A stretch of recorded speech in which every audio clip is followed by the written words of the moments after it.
नमस्कार। आकाशवाणी से प्रस्तुत है समाचार संध्या।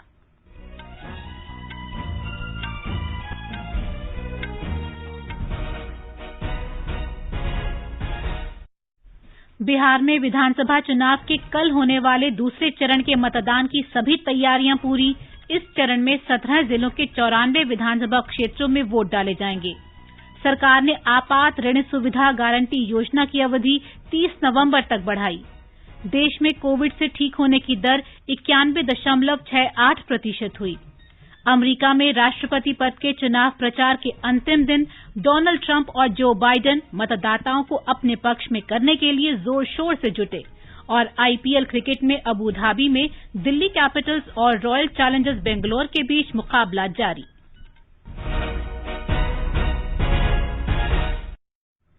समाचार संध्या में अतहर सईद के साथ मैं प्रियंका अरोड़ा। कोविड महामारी के खिलाफ देश एकजुट होकर लड़ रहा है। आप भी हमारे साथ सुरक्षा और बचाव के 3 आसान एहतियाती उपायों का संकल्प लें। मास्क पहनें, 2 गज दूरी है जरूरी, सुरक्षित दूरी बनाए रखें, हाथ और मुंह साफ रखें। अब समाचार विस्तार से। बिहार विधानसभा चुनाव के दूसरे चरण के मतदान के लिए सुरक्षा के व्यापक इंतजाम किए गए हैं। पटना, वैशाली, सीतामढ़ी, दरभंगा और मधुबनी सहित 17 जिलों के 94 निर्वाचन क्षेत्रों में कल वोट डाले जाएंगे। 2,86,00,000 से अधिक मतदाता 1,463 उम्मीदवारों के राजनीतिक भाग्य का फैसला करेंगे। 146 महिलाएं, 513 निर्दलीय और 1 ट्रांसजेंडर उम्मीदवार चुनाव मैदान में हैं। मतदान सवेरे 7 बजे शुरू होगा और शाम 6 बजे तक चलेगा। मुख्य चुनाव अधिकारी एचआर श्रीनिवास ने बताया कि राघोपुर, पारू, मीनापुर और अलौली सहित 8 नक्सल प्रभावित क्षेत्रों में शाम 4 बजे तक वोट डाले जा सकेंगे। अपर मुख्य चुनाव अधिकारी संजय कुमार सिंह ने आकाशवाणी को बताया कि इन इलाकों में सुचारू मतदान के लिए सुरक्षा बल तैनात किए गए हैं। इस मतदान में सभी पोलिंग स्टेशन लोकेशंस पे अर्धसैनिक बल की व्यवस्था की गई और उसके अतिरिक्त हर 5 से 6 बूथ पर एक पेट्रोलिंग पार्टी होगी और हर 12 से 15 बूथ पर एक सेक्टर पार्टी होगी, जिसके पास न सिर्फ अपना बल होगा बल्कि उनके पास स्पेयर ईवीएम्स भी होंगे। इसके अलावा ब्लॉक थाना स्तर पर super zonal magistrates and forces की व्यवस्था की गई है। इस प्रकार से multi layered patrolling, multi layer need based reinforcement की व्यवस्था की गई है। निर्वाचन आयोग ने चुनाव के दौरान कोविड नियमों का पालन करने को कहा है। हमारे संवाददाता ने बताया है कि सभी लोगों को चुनावी गतिविधियों के दौरान मास्क पहनने को कहा गया है। कोविड संक्रमण को देखते हुए सभी मतदाताओं के लिए मास्क अनिवार्य किया गया है। थर्मल स्कैनिंग के बाद ही लोगों को वोट डालने की अनुमति दी जाएगी। संक्रमित लोगों के लिए वोट डालने की व्यवस्था मतदान समाप्त होने के 1 घंटा पहले की गई है। मतदान के दौरान सोशल डिस्टेंसिंग का भी ध्यान रखा जाएगा। कोविड से उत्पन्न हालात के मद्देनजर इस बार प्रत्येक मतदान केंद्र पर 1,500 की जगह 1,000 मतदाताओं के लिए इंतजाम किया गया है। सभी मतदान केंद्रों को आज ही सैनिटाइज कर दिया गया। महागठबंधन की ओर से मुख्यमंत्री पद के उम्मीदवार तेजस्वी यादव दूसरी बार राघोपुर विधानसभा क्षेत्र से किस्मत आजमा रहे हैं। इस चरण में 8 मंत्रियों के राजनीतिक भविष्य का फैसला होगा। आकाशवाणी समाचार के लिए दरभंगा से कृष्ण कुमार लाल। बिहार में विधानसभा की 243 सीटों के लिए 3 चरणों में मतदान हो रहा है। पहले चरण का मतदान 28 अक्टूबर को हो चुका है। दूसरे चरण का मतदान कल होगा और तीसरे चरण का मतदान 7 नवंबर को होगा। वोटों की गिनती 10 नवंबर को होगी। बिहार में 15 जिलों के 78 निर्वाचन क्षेत्रों में विधानसभा चुनाव के तीसरे और अंतिम चरण का प्रचार अभियान जोर पकड़ रहा है। इस चरण में 7 नवंबर को वोट डाले जाएंगे। स्टार प्रचारक और सभी दलों के वरिष्ठ नेता निर्वाचन क्षेत्रों का तूफानी दौरा कर रहे हैं। हमारे संवाददाता ने बताया है कि एनडीए और महागठबंधन के वरिष्ठ नेता अपने अपने उम्मीदवारों के समर्थन में एक के बाद एक जनसभाएं और चुनाव रैलियों को संबोधित कर रहे हैं।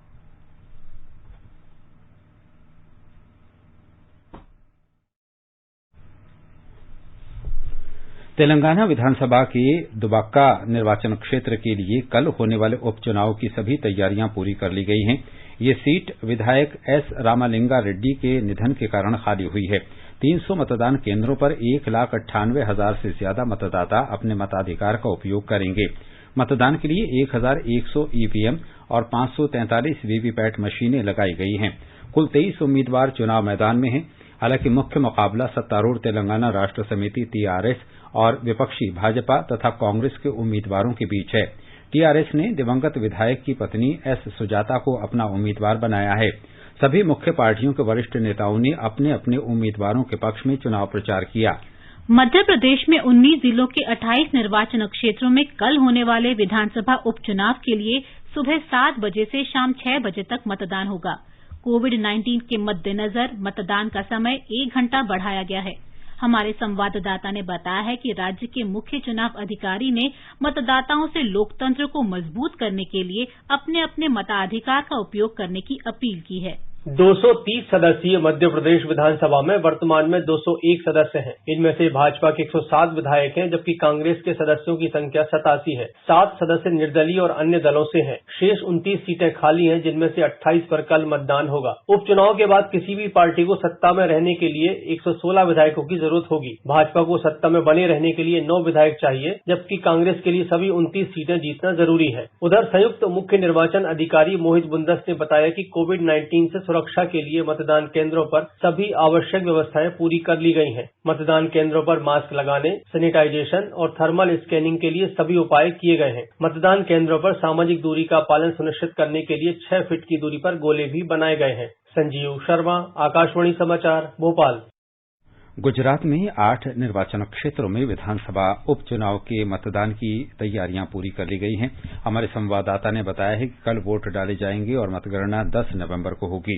गुजरात में विधानसभा की 8 सीटों के उपचुनाव के लिए सभी तैयारियां पूरी कर ली गई है, जिसमें मतदान केंद्रों को सैनिटाइज करना भी शामिल है। जिन 8 सीटों पर कल मतदान होने वाला है, इसमें अबड़ासा, मोरबी, लिंबड़ी, धारी, करजण, गढ़ड़ा अनुसूचित जाति और डांग और कपराड़ा अनुसूचित जनजाति सीटें शामिल है। 8 सीटों के लिए कुल 81 उम्मीदवार मैदान में है। मतदान सुबह 7 से शाम 6 बजे तक चलेगा। कुल 18,17,000 से अधिक मतदाता अपना मताधिकार का प्रयोग कर पाएंगे, जिसमें 9 लाख से अधिक महिला मतदार शामिल है। 182 सदस्यों की राज्य विधानसभा में सत्तारूढ़ भाजपा के 103 विधायक है, जबकि कांग्रेस के 65 विधायक है। योगेश पंड्या, आकाशवाणी समाचार, अहमदाबाद। उत्तर प्रदेश में 7 विधानसभा सीटों के लिए उपचुनाव होगा। राज्य के मुख्य निर्वाचन अधिकारी अजय कुमार शुक्ला ने आकाशवाणी को बताया कि कोरोना के मद्देनजर सभी आवश्यक उपाय किए गए हैं। कर्नाटक में विधानसभा की सिरा और राजराजेश्वरी नगर की सीट के लिए कल उपचुनाव होगा। उपचुनावों की मतगणना 10 नवंबर को की जाएगी। केंद्र सरकार ने आपात ऋण सुविधा गारंटी योजना की अवधि बढ़ा दी है। इसकी अवधि 1 महीने यानी 30 नवंबर या योजना के तहत 3 लाख करोड़ रुपए के ऋण की स्वीकृति तक में से जो भी कम हो तक कर दी गई है। अर्थव्यवस्था के विभिन्न क्षेत्रों को खोले जाने और त्योहारों के दौरान मांग में वृद्धि की आशा को देखते हुए ऐसा किया गया है। आपात ऋण सुविधा गारंटी योजना की घोषणा आत्मनिर्भर भारत पैकेज के तहत की गई थी। इसका उद्देश्य सूक्ष्म, लघु तथा मध्यम उद्योगों, व्यापार उद्यमों, कारोबार के लिए वैयक्तिक ऋण और मुद्रा कर्जदारों को आसानी से गारंटी शुदा ऋण उपलब्ध कराना है। इस योजना के तहत 29 फरवरी 2020 तक 50 करोड़ रुपए तक बकाया ऋण वाले और 250 करोड़ रुपए तक का वार्षिक कारोबार करने वाले ऋण ले सकते हैं। बैंकों तथा वित्तीय संस्थानों को अधिकतम 9.25% और गैर बैंकिंग वित्तीय कंपनियों को 14% ब्याज दर पर ऋण दिया जाता है। ऋण की अवधि 4 वर्ष है। इसमें मूल भुगतान पर 1 वर्ष ऋण स्थगन की अवधि शामिल है। इस योजना के तहत अब तक 60,67,000 लाभार्थियों को 2,03,000 करोड़ रुपए का ऋण स्वीकृत किया गया है। 1,48,000 करोड़ रुपए की राशि का ऋण दिया जा चुका है। नई ई बिल प्रणाली से माल और सेवा कर व्यवस्था जीएसटी को काफी मदद मिली है। इस प्रणाली को पिछले महीने व्यापार को सुगम बनाने के लिए शुरू किया गया। इस दौरान 27,400 करदाताओं ने लगभग 500 लाख ई बिल का उपयोग किया है। एक वित्त वर्ष के दौरान 500 करोड़ रुपए से अधिक के लेन देन वाले व्यापार के लिए ये प्रणाली लागू की गई है। पहले ही दिन इस प्रणाली के तहत 8 लाख से अधिक ई बिल जारी किए गए और महीने के अंतिम दिन ये संख्या बढ़कर 35 लाख हो गई थी। रेलवे बोर्ड के अध्यक्ष विनोद कुमार यादव ने कहा है कि त्योहारों के दौरान और रेलगाड़ियां चलाई जाएंगी ताकि प्रत्येक यात्री को कन्फर्म टिकट मिल सके। संवाददाताओं से बातचीत में उन्होंने कहा कि कोविड के कारण केवल आरक्षित रेलगाड़ियां ही चलाई जा रही हैं। श्री यादव ने लोगों से आग्रह किया कि वे सुरक्षित यात्रा के लिए केवल टिकट कंफर्म होने पर ही रेलवे स्टेशन आएं। उन्होंने बताया कि प्रतीक्षा सूची पर लगातार नजर रखी जा रही है तथा आवश्यक होने पर और रेलगाड़ियां चलाई जाएंगी। श्री यादव ने बताया कि 20 अक्टूबर से 30 नवंबर तक 436 विशेष त्योहार रेलगाड़ियां चलाई जा रही हैं। श्री यादव ने गुजरात में सरदार वल्लभ भाई पटेल की प्रतिमा को जोड़ने वाली डभोई चांदोद केवड़िया रेलवे परियोजना का उल्लेख करते हुए बताया कि इसे इस वर्ष दिसंबर में शुरू कर दिया जाएगा। Mumbai Ahmedabad high speed rail के बारे में श्री यादव ने बताया कि वापी और वडोदरा के बीच 237 किलोमीटर रेल मार्ग के निर्माण और डिजाइन के लिए अनुबंध दे दिया गया है। इस पर 24,985 करोड़ रुपए की लागत आएगी। गैर टेक्निकल पॉपुलर कैटेगरी परीक्षा के बारे में पूछे गए सवाल के जवाब में रेलवे बोर्ड के अध्यक्ष ने बताया कि रेलवे अगले महीने की 15 तारीख से ये परीक्षा कराने के लिए पूरी तरह तैयार है। केंद्रीय मंत्री डॉक्टर जितेंद्र सिंह ने आज प्रशासनिक सुधार और लोक शिकायत विभाग के अधिकारियों को ईमानदारी की शपथ दिलाई। उन्होंने इस अवसर पर अपने संबोधन में कहा कि सतर्कता जागरूकता सप्ताह का आयोजन भ्रष्टाचार से निपटने के उपाय जारी रखने के सरकार के संकल्प को दोहराने का प्रयास है। डॉक्टर सिंह ने कहा कि 2014 में निराशा तथा मायूसी का माहौल था और आम आदमी को लगता था कि भ्रष्टाचार के चक्रव्यूह से बाहर निकलना मुश्किल है। नरेंद्र मोदी सरकार ने इस अवधारणा को बदलने में सफलता पाई और आशावाद का संचार किया। डॉक्टर सिंह ने कहा कि भ्रष्टाचार को कतई बर्दाश्त न करने के प्रधानमंत्री के मंत्र को आगे बढ़ाते हुए कई निर्णायक कदम उठाए गए हैं। 30 वर्ष के अंतराल के बाद भ्रष्टाचार रोकथाम अधिनियम में संशोधन किया गया और एक ऐसी प्रक्रिया स्थापित की गई जिससे भ्रष्टाचार की गुंजाइश कम हो। सरकार ने वर्ग ग और घ के पदों के लिए साक्षात्कार समाप्त कर दिया और 2018 में लोकपाल को कार्यात्मक बनाया गया। इस अवसर पर जितेंद्र सिंह ने महामारी में सुशासन गतिविधियों पर विभाग के आइडियाज बॉक्स की शुरुआत की और ई गवर्नेंस में उत्कृष्ट कार्यकलापों के बारे में सोशल मीडिया ट्वीट जारी किए। ये समाचार आकाशवाणी से प्रसारित किए जा रहे हैं। ताजा समाचार जानने के लिए आप हमारे Twitter handle @AIR News Hindi को फॉलो कर सकते हैं। अरे आशा दीदी, हाँ शारदा, गुड़िया कैसी है? गुड़िया एकदम ठीक है, अभी सो रही है। अरे रात में गुड़िया को बिना मच्छरदानी के सुला रही हो? दीदी वो तो ऐसे ही सो जाती है। ध्यान रहे, छोटी सी लापरवाही मलेरिया जैसी बड़ी बीमारी का कारण हो सकता है। ये चेतावनी आपके लिए भी है। गर्मियों और बारिश के मौसम में घर के आसपास पानी इकट्ठा न होने दें। सोते समय हमेशा मच्छरदानी लगाएं। अपने घर में मच्छर मारने वाली दवा का छिड़काव करवाएं। आपकी भागीदारी मलेरिया पर पड़ेगी भारी। स्वास्थ्य एवं परिवार कल्याण मंत्रालय, भारत सरकार द्वारा जनहित में जारी।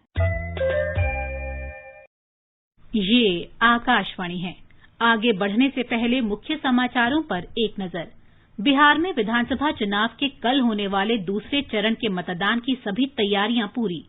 इस चरण में 17 जिलों के 94 विधानसभा क्षेत्रों में वोट डाले जाएंगे। सरकार ने आपात ऋण सुविधा गारंटी योजना की अवधि 30 नवंबर तक बढ़ाई। देश में कोविड से ठीक होने की दर 91.68% हुई। अमेरिका में राष्ट्रपति पद के चुनाव प्रचार के अंतिम दिन डोनाल्ड ट्रंप और जो बाइडेन मतदाताओं को अपने पक्ष में करने के लिए जोर शोर से जुटे और IPL क्रिकेट में अबू धाबी में दिल्ली कैपिटल्स और रॉयल चैलेंजर्स बेंगलौर के बीच मुकाबला जारी। देश में कोविड संक्रमण से ठीक होने की दर लगातार बढ़ रही है। अब तक 75 लाख से अधिक रोगी स्वस्थ हो चुके हैं। स्वस्थ होने की दर 91.68% हो गई है। बीते एक दिन के दौरान लगभग 53,000 मरीज ठीक हुए हैं। पिछले 24 घंटों में संक्रमण के करीब 45,000 नए मामले सामने आए हैं। वर्तमान में कोविड के 5,61,000 से अधिक सक्रिय मामले हैं। कोविड से होने वाली मृत्यु दर 1.49% है। पिछले 24 घंटों में कोविड से 496 लोगों की मृत्यु हुई है। देश ने कोविड जांच के मामले में एक और उपलब्धि हासिल की है। बीते एक दिन में लगभग 8,56,000 कोविड नमूनों की जांच की गई। अब तक देश भर में 11 करोड़ 7 लाख से अधिक नमूनों की जांच की जा चुकी है। केंद्रीय गृह सचिव अजय भल्ला ने नियमित प्रक्रिया के अंतर्गत आज दिल्ली में कोविड-19 की स्थिति की समीक्षा की। बैठक में स्वास्थ्य और परिवार कल्याण विभाग के सचिव, नीति आयोग के सदस्य डॉक्टर VK पॉल और राष्ट्रीय राजधानी क्षेत्र दिल्ली के कई वरिष्ठ अधिकारी उपस्थित थे। इस दौरान दिल्ली सरकार ने राजधानी में कोविड की मौजूदा स्थिति के बारे में जानकारी दी। दिल्ली में कोविड के मामलों में तीसरी बार बढ़ोतरी देखी जा रही है। बैठक में विशेषकर त्योहारों, गिरते तापमान और बढ़ते प्रदूषण को देखते हुए कोविड पर काबू पाने की रणनीति पर विचार किया गया। इस दौरान निर्णय लिया गया कि संक्रमण के अधिक फैलने की आशंका वाले क्षेत्रों में RT-PCR जांच पर विशेष ध्यान दिया जाएगा। मणिपुर में पिछले 24 घंटों में कोविड-19 से 9 लोगों की मौत हो गई, जिससे मृतकों की संख्या 180 हो गई है। राज्य में इस दौरान केंद्रीय सशस्त्र पुलिस बल के 28 कर्मियों सहित 341 नए मामलों का पता चला है, जिससे मामलों की कुल संख्या 19,091 हो गई है। इनमें से 313 स्थानीय हैं और उन्होंने कोई यात्रा नहीं की है। राज्य में पिछले 24 घंटे में 278 मरीजों को ठीक होने के बाद छुट्टी दे दी गई। इसके साथ ही स्वस्थ होने वाले की दर 80.36% हो गई है। मणिपुर में अब तक कोविड संक्रमित लोगों की संख्या 15,343 हो गई है, जबकि 3,568 लोग अब भी संक्रमित हैं। कर्नाटक में लगातार 18वें दिन कोविड-19 से स्वस्थ होने वालों की दर संक्रमित होने वालों से अधिक रही। आज 3,652 नए मामले सामने आए।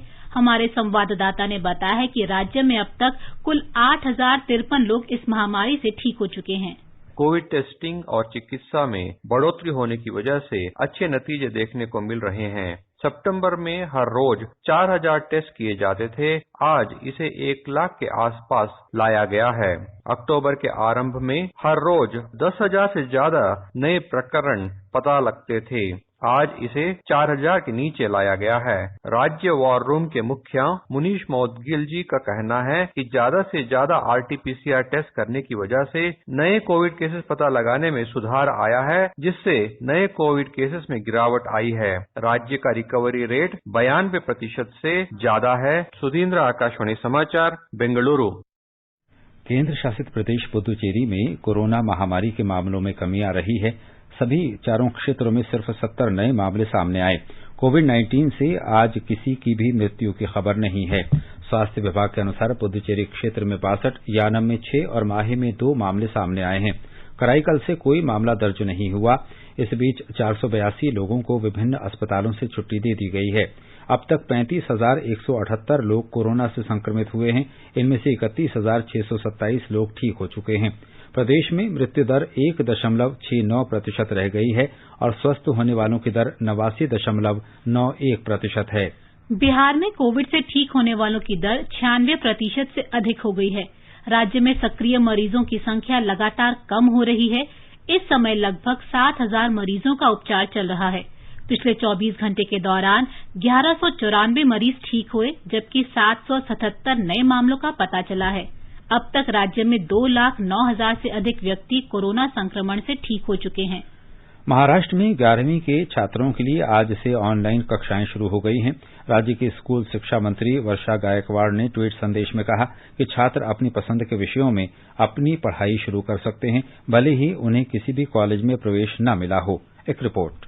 महाराष्ट्र राज्य सरकार ने आज से कक्षा 11वीं के छात्रों के लिए विज्ञान, वाणिज्य और कला तीनों शाखाओं के पाठ्यक्रम के ऑनलाइन क्लासेस शुरू करने का निर्णय लिया है। जूनियर कॉलेज के शिक्षक ये क्लास लेंगे। छात्र अपनी पसंद के विषयों का अध्ययन शुरू कर सकते हैं, भले ही वे किसी कॉलेज में दाखिल न हो। इन क्लासेस में भाग लेने के लिए पूर्व पंजीकरण अनिवार्य होगा। पंजीकरण के बाद छात्रों को SMS और ईमेल के माध्यम से क्लास की जानकारी दी जाएगी। इसके लिए online state council for educational research and training की वेबसाइट पर पंजीकरण करने का अनुरोध छात्रों से किया गया है। ये ऑनलाइन क्लासेस 3 शिफ्ट में होंगे। हर दिन विभिन्न कॉलेजों के 50 पंजीकृत छात्र जूम ऐप के माध्यम से ऑनलाइन क्लास में भाग ले सकेंगे। माधुरी पांगे, आकाशवाणी समाचार, मुंबई।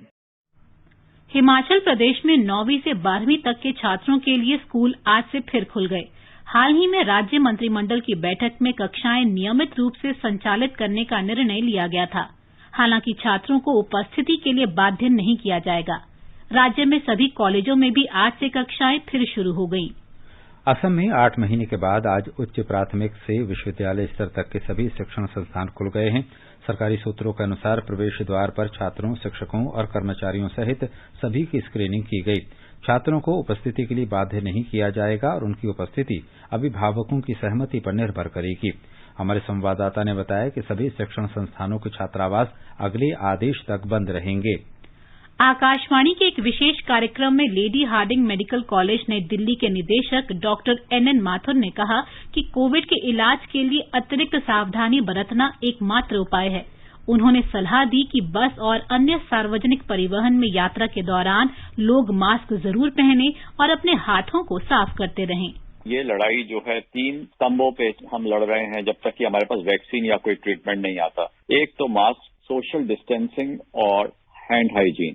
जैसे आप बस में ट्रेवल कर रहे हैं तो अगर सोशल डिस्टेंसिंग पॉसिबल नहीं है, आपके निकट में 2 गज की दूरी से कम कोई व्यक्ति और बैठा है, तो आप जो बाकी 2 स्तंभ हैं उनको सुदृढ़ कर लें उस टाइम के लिए। मतलब कि आप अपना मास्क तो बहुत ही अच्छी तरह लगा के रखें। अगर दोनों जने मास्क लगाए हुए हैं बस में और बस के शीशे को नीचे कर लें अगर वो एयर कंडीशन बस नहीं है तो, और एक दूसरे से हाथ ना मिलाएं या उनको छुए नहीं। आकाशवाणी का समाचार सेवा प्रभाग आज अपने फोन इन कार्यक्रम में हिंदी और अंग्रेजी में कोविड-19 पर विशेष परिचर्चा प्रसारित करेगा। ये कार्यक्रम आज रात 9:30 बजे से FM गोल्ड और अतिरिक्त मीटरों पर सुना जा सकता है। सर गंगाराम अस्पताल नई दिल्ली में rheumatologist lieutenant general doctor Ved Chaturvedi चर्चा में भाग लेंगे। भारतीय आयुर्विज्ञान अनुसंधान परिषद के महामारी विज्ञान और संचारी रोग विभाग के पूर्व मुख्य वैज्ञानिक डॉक्टर रमन गंगाखेडकर इस चर्चा में भाग लेंगे। श्रोता हमारे टोल फ्री नंबर 1800-115767 पर फोन करके विशेषज्ञ से सीधे सवाल पूछ सकते हैं। लैंडलाइन नंबर 01123314444 पर भी सवाल पूछे जा सकते हैं। नंबर एक बार फिर सुन लीजिए, 1800-115767 और 01123314444। Twitter handle @AIR news alerts पर #AskAIR के जरिए भी सवाल पूछ सकते हैं। ये कार्यक्रम हमारी वेबसाइट newsonair.com और हमारे YouTube channel news on AIR official पर भी उपलब्ध रहेगा। Mobile app news on AIR से भी अपडेट लिए जा सकते हैं। विज्ञान तथा प्रौद्योगिकी मंत्री डॉक्टर हर्षवर्धन और संचार तथा सूचना प्रौद्योगिकी राज्य मंत्री संजय धोत्रे ने आज नई दिल्ली में विज्ञान और प्रौद्योगिकी विभाग की स्वर्ण जयंती के सिलसिले में डाक विभाग का विशेष लिफाफा जारी किया। इस अवसर पर डॉक्टर हर्षवर्धन ने विज्ञान और प्रौद्योगिकी विभाग को बधाई देते हुए कहा कि उसके वैज्ञानिकों ने अंतर्राष्ट्रीय स्तर पर विज्ञान के विभिन्न क्षेत्रों में अपनी प्रतिभा को साबित किया है। उन्होंने कहा कि वर्तमान में विज्ञान के विभिन्न क्षेत्रों में भारत 80 से अधिक देशों के साथ सहयोग कर रहा है। श्री संजय धोत्रे ने भी विभाग की सराहना की और कहा कि भारतीय वैज्ञानिकों ने देश के विकास में महत्वपूर्ण योगदान दिया है। असम के मुख्यमंत्री सर्बानंद सोनोवाल ने आज गुवाहाटी के निकट सुरक्षित सब्जियां उगाने के लिए भारत इसराइल उत्कृष्टता केंद्र की आधारशिला रखी। इस अवसर पर भारत में इसराइल के राजदूत डॉक्टर रोन मल्का भी उपस्थित थे। 10 करोड़ 33 लाख रुपए की लागत वाली इस परियोजना से राज्य में कृषि गतिविधियों को बढ़ावा मिलेगा, क्योंकि इसमें आधुनिक इसराइली प्रौद्योगिकी का इस्तेमाल किया जाएगा। इस अवसर पर मुख्यमंत्री ने कहा कि इस परियोजना से राज्य में बागवानी उत्पादन भी बढ़ेगा। उन्होंने कहा कि ये परियोजना किसानों की आय दोगुनी करने के सरकार के प्रयासों को और प्रभावी बनाएगी। इसराइल के राजदूत डॉक्टर रोन मल्का ने हाल के वर्षों में भारत और इसराइल के बीच बढ़ते संबंधों का उल्लेख किया। डॉक्टर मल्का ने कहा कि भारत और इसराइल एक दूसरे के पूरक हैं, यहां तक कि कोविड-19 महामारी से निपटने में भी वे सहयोगी रहे हैं। केंद्र शासित प्रदेश जम्मू कश्मीर में पूर्व जम्मू कश्मीर राज्य के 11 भूमि कानूनों को रद्द किया जा चुका है और इनके स्थान पर नए कानून लाए गए हैं। पुराने, प्रतिगामी और तात्विक रूप से विवादास्पद कानूनों के स्थान पर लाए गए आधुनिक, प्रगतिशील और जनहितैषी प्रावधानों वाले नए भूमि कानूनों से कृषि, औद्योगिकीकरण तथा आर्थिक विकास को बढ़ावा मिलेगा और रोजगार के अवसर बढ़ेंगे। रद्द किए गए कानून पुरानी कृषि आधारित अर्थव्यवस्था के मद्देनजर बनाए गए थे, लेकिन आधुनिक आर्थिक आवश्यकताओं को पूरा करने के लिए इनमें बदलाव करना जरूरी था। नए भूमि कानून हिमाचल प्रदेश और उत्तराखंड जैसे राज्यों की तर्ज पर बनाए गए हैं। इनके तहत कृषि भूमि को केंद्र शासित प्रदेश जम्मू कश्मीर से बाहर के किसी व्यक्ति को हस्तांतरित नहीं किया जा सकता, लेकिन इसे जम्मू कश्मीर के ही किसान को बेचा जा सकता है। कृषि भूमि को गैर कृषि कार्य के लिए इस्तेमाल नहीं किया जा सकता। कृषि भूमि की गतिविधियों में खेती के अलावा बागवानी और संबंधित कृषि गतिविधियां शामिल हैं। ये समाचार हमारी वेबसाइट newsonair.com/hindi और हमारे mobile app news on AIR पर भी उपलब्ध हैं। चलो मिलकर एक शुरुआत